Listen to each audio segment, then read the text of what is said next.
বন্ধুরা দেখতে পাচ্ছেন এলইডি বাল্বটি কিন্তু ব্লিঙ্কিং করতেছে। এটা সঠিকভাবে কিন্তু জ্বলতেছে না। এই সমস্যাটার কারণে এক ভাই এই বাল্বটা আমার কাছে নিয়ে আসলো রিপেয়ার করার জন্য। তো দেখতে পাচ্ছেন এই সমস্যাটি এই বাল্বের হয়েছে। এই সমস্যাগুলো হলে আপনারা খুব সহজেই কিন্তু রিপেয়ার করে নিতে পারেন মাত্র ২ মিনিটে। তো দেখতে পাচ্ছেন বাল্বটি কিন্তু ব্লিঙ্কিং করতেছে। তো চলুন আমি এই বাল্বটি সম্পূর্ণ রিপেয়ার করে দেখাই। তো এই বাল্বটি আমি ২২০ ভোল্ট লাইন থেকে খুলে নিলাম।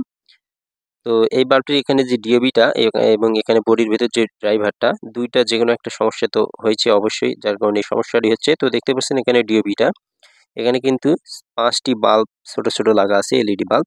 তো এই বাল্বগুলোর সমস্যা হলেও কিন্তু এরকম হতে পারে এবং ড্রাইভারের সমস্যা হলেও এরকম হতে পারে। তো আমি ডিওবিটা সর্বপ্রথম চেক করব। তো এটা আপনারা কিভাবে খুব সহজে চেক করতে পারেন তাতাল দিয়ে আমি সেটা দেখিয়ে দেব।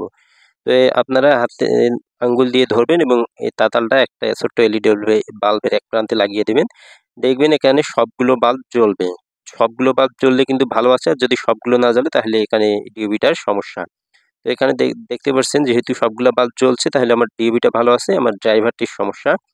তো এখন আমি ড্রাইভারটি বের করব, বের করে নিয়ে ড্রাইভারটি রিপেয়ার করব। যে ড্রাইভারটির কি সমস্যা, এই জন্য আমি ডিওবিটা সর্বপ্রথম খুলে নিতেছি, দেখতে পাচ্ছেন। তো দেখুন ডিওবিটা আমি খুলে নিলাম এবং ভিতরে যে ড্রাইভারটা সেটা সম্পূর্ণ কিন্তু বের হয়ে গেল। তো আশা করি ছোট্ট একটু ভিডিও হবে, আপনারা সম্পূর্ণ ভিডিওটুকু দেখবেন, আর ভিডিওটি ভালো লাগলে অবশ্যই চ্যানেলটি সাবস্ক্রাইব করে চ্যানেলটির সাথেই দেখবেন। তো এখন আমি ড্রাইভারটা সম্পূর্ণ খুলে নিব। তো আপনারা অবশ্যই আমার চ্যানেলটি সাবস্ক্রাইব করবেন, করে চ্যানেলটির সাথেই দেখবেন, আর ভিডিওটিতে লাইক কমেন্ট করবেন এবং ভিডিওটি শেয়ার করে দিবেন যাতে অন্য ভাইয়েরাও কাজগুলো শিখতে পারে। তো দেখতে পাচ্ছেন এখানে এই ২টা পয়েন্টে আমি ড্রাইভারটা খোলার জন্য একটু রজন দিয়ে নিব, যাতে খুব সহজে রাংগুলো একটু গরম হয়ে যায় এবং খুব সহজেই কিন্তু আমি ড্রাইভারটি বের করে নিতে পারি। তো দেখতে পাচ্ছেন আমি এখন ড্রাইভারটা সম্পূর্ণ খুলে বের করে নিব বডি থেকে। তো দেখতে পাচ্ছেন খুব সহজেই কিন্তু আমি ড্রাইভারটা বের করে নিলাম।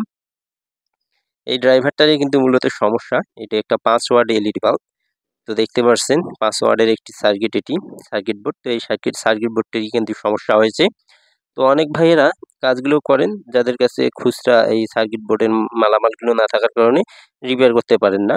তো আমি আজকে এই সার্কিট বোর্ডটি রিপেয়ার করব না, অন্য একটি নতুন সার্কিট লাগিয়ে দেখাবো। মাত্র ১০ টাকায় আপনারা কোথায় সেই সার্কিটগুলো পেয়ে যাবেন। তো দেখতে পাচ্ছেন এই দেখুন একটা নতুন সার্কিট আমি আরেকটি নিয়েছি। তো এই সার্কিটটার দাম ১০ থেকে ১২ টাকা নিতে পারে আপনাদের কাছে, যেকোনো ইলেকট্রিক দোকানে গিয়ে আপনারা নিতে পারেন।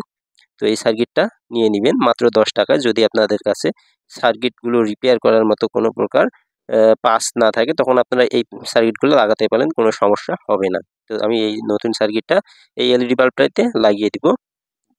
আপনারা এই সার্কিটটি যেকোনো বাজারে ইলেকট্রিক দোকানে মাত্র ১০ টাকা থেকে ১২ টাকার মধ্যে পেয়ে